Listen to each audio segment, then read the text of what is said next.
mūsų šios dienos legenda? Palauk, aš turiu viską tiksliai sužymėti. O ką tu čia paišai? Aša. Nu nepaišy kačiukų, nu tu visai išprotėjai. Klausyk, aš dirbu rimtą darbą, žymiu visas duobes, į kurias mes buvom patekusios. Kažkodėl aš jas prisimenu savo užpakaliu. O mano banko kortelė tai ir savo balansų jas prisimenu. Klausyk, o tarp kitko, tu žinai, kodėl pavasarės randa duobes, aš internete skaičiu, labai įdomu. Nu. Tai palauk, pažymėsiu, papasakosiu. Žodžiu, pasirodo, pavasarį kelio danga pavargsta, priežastys yra dvi – vanduo ir stresas. O, šita yra 39, mes ją buvom patekusios prieš 2 savaitės, maždaug 25 minutės. Taip, 139 eurai 15 centų. O? Čia žinai, kuri buvo? Nu? 27 ją patekome prieš 8 dienas ir 15 minučių.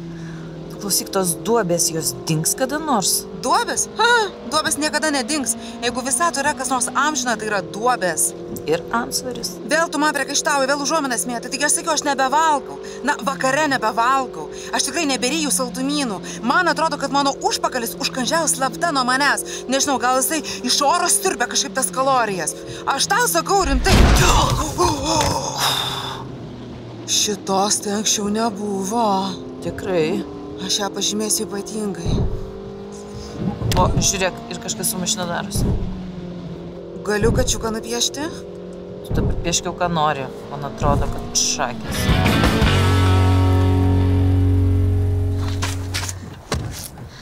Gerai.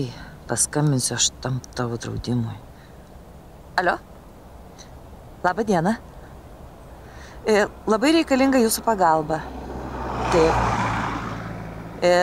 Nu, kur aš esu? Laukuose?